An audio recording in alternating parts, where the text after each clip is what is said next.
नमस्कार दोस्तों, आज हम झूठी एफआईआर या परिवाद से रिलेटेड, झूठी एफआईआर पुलिस थाने में या न्यायालय में परिवाद झूठा किया जाता है तो उससे रिलेटेड समाधान के बारे में बताएंगे। और साथ में पुलिस थाने में क्या कर सकते हो आप अगर आपके खिलाफ झूठा एफआईआर परिवाद दर्ज हो गई है, या न्यायालय में क्या कर सकते हो झूठा परिवाद दर्ज हो गया है, हाई कोर्ट में क्या क्या प्रोविज़न है और सुप्रीम कोर्ट में क्या क्या प्रोविज़न है, इन प्रोविज़नों को समझाएंगे। आगे बढ़ने से पहले अगर आपने हमारे चैनल को सब्सक्राइब नहीं किया है तो सब्सक्राइब कर लीजिए और पास में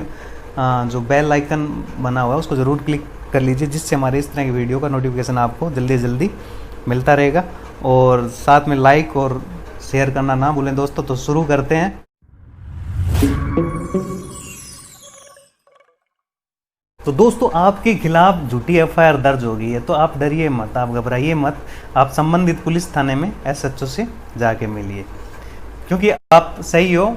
आपकी गलती नहीं है। तो आप एसएचओ से बाकायदा जाके मिलिए और उनको पूरी बात तथ्यों को सामने रखिए कि मेरे खिलाफ ये झूठी एफआईआर दर्ज हुई है जिसमें बिल्कुल भी सच्चाई नहीं है। और उनको आपके पास अगर कोई सबूत है कहीं की, मतलब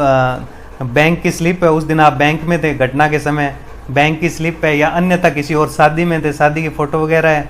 तो ये उनको दिखाइए कि ये मेरे खिलाफ बिल्कुल फर्जी है जो सूचना है, या कोई आपको तथ्य की जानकारी है किसी भी बात की, तो वो उनको उपलब्ध करवाइए कि मेरे खिलाफ ये जो भी एफआईआर है ये रंजिश की गई और मेरे पास ये सबूत है। अगर पुलिस थाने के बार साधक एसएचओ को आप संतुष्ट कर देते हो तो ठीक है। अगर फिर भी पुलिस थाने का बार साधक अधिकारी नहीं मानता है, या जो भी आईओ है आपके मामले में जांच कर रहा है वो नहीं मानता है, तो आप उन्हीं बातों को लेकर जो भी सबूत आपके तथ्य हैं एसपी के पास जा सकते हैं।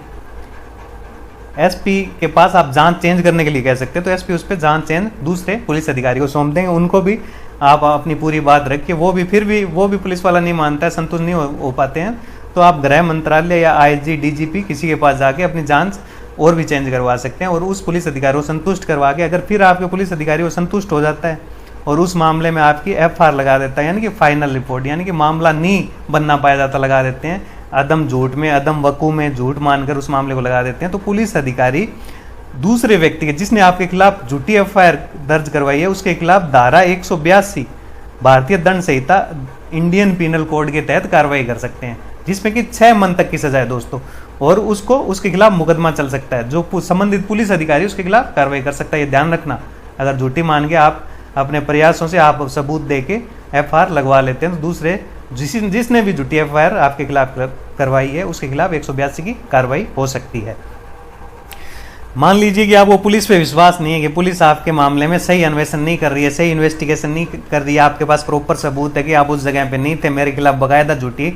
ये एफआईआर दर्ज की गई है जो कि रंजिशवश दर्ज की गई है, तो आप कोर्ट का सहारा भी ले सकते हो। कोर्ट में 482 सीआरपीसी दंड प्रक्रिया संहिता के तहत कोर्ट में जा सकते हो और कोर्ट को ये संतुष्ट, हाई कोर्ट में जा सकते हो और कोर्ट को ये संतुष्ट कर सकते हो कि मेरे पास जो भी है, मेरे खिलाफ झूठी एफआईआर दर्ज हुई और मेरे पास ये सबूत है। उस टाइम मैं तो घर पे ही नहीं था, मैं अन्यथा था, मैं बैंक में था, बैंक की स्लिप है, या अन्यथा जो भी आपके पास सबूत है, या रंजिश के बारे में बैंक संबंधी कोई बात हो, या अन्यथा कोई भी रंजिश हो, उस संबंधी बात से हाईकोर्ट को संतुष्ट कर सकते हो। अगर हाईकोर्ट संतुष्ट हो जाती है तो 482 के तहत उस एफआईआर को रद्द कर सकती है, पूर्ण रूप से जीरो कर सकती है उस एफआईआर को, और आपके पास जो भी मुकदमा है वो दर्ज हो जाए, मतलब दर्ज हुआ है वो खत्म हो जाएगा। और हाईकोर्ट निर्देशित कर सकती है कि जिसने भी झूठी एफआईआर की है उसके खिलाफ मुकदमा चलाया जाए 182 में। ऐसा भी हाईकोर्ट नीचे के संबंधित पुलिस स्टेशन को निर्देशित कर सकती है। तो ये ध्यान रखना, ये बहुत ज़्यादा इंपॉर्टेंट है। अगर हाईकोर्ट भी आपकी बात की सुनवाई नहीं करती, आपकी पिटीशन को खारिज कर देती है,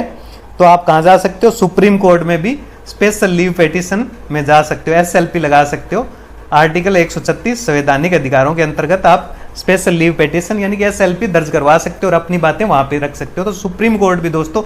आपकी जो एफआईआर है उसको रद्द कर सकती है और संबंधित पुलिस थाने को दूसरे व्यक्ति जो आपके खिलाफ एफआईआर दर्ज करवाई है झूठी एफआईआर, उसके खिलाफ एक्शन लेने के लिए निर्देशित कर सकती है। इसी तरह मान लो कि आपके खिलाफ सेम ही कार्रवाई उसी में परिवाद दर्ज करवाया न्यायालय में, वो झूठा परिवाद है और आप कोर्ट को संतुष्ट नहीं कर पाते हो कि मेरे खिलाफ झूठा परिवाद हुआ है और आपके पास परिवाद में आगे कार्रवाई साक्ष्यों के आधार पर कार्रवाई चल पड़ती है, तो आप उसके खिलाफ सेशन कोर्ट में, जो जिले की डिस्ट्रिक्ट कोर्ट होती है, सेशन कोर्ट में रिवीजन यानी कि निगरानी याचिका भी बोलते हैं, रिवीजन कर सकते हो और ऊपर की कोर्ट को ये संतुष्ट कर सकते हो कि मेरे खिलाफ ये झूठा परिवाद दर्ज किया गया है जो रंजिशवश किया गया है और मेरे पास इसके प्रॉपर प्रूफ है। अगर सेशन कोर्ट को आप जो जिले की सेशन कोर्ट है उसको संतुष्ट कर देते हो तो आपके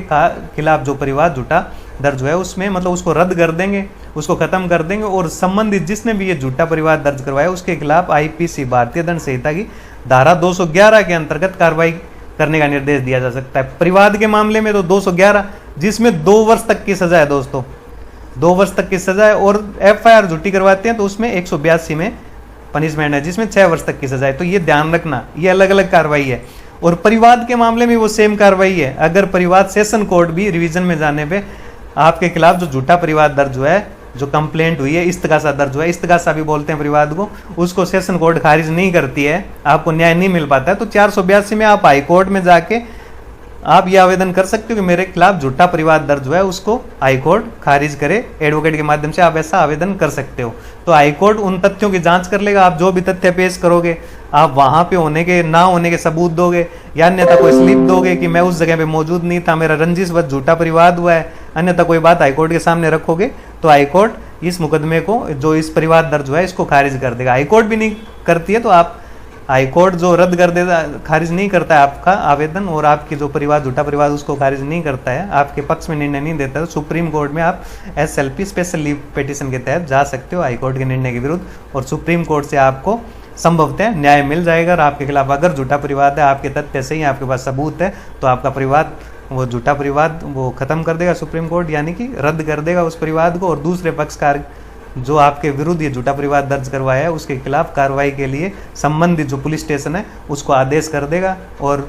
जिसने भी ऐसा परिवाद दर्ज करवाया है उसके खिलाफ मुकदमा चलेगा, और अंततः उसको सजा होगी ये ध्यान रखना।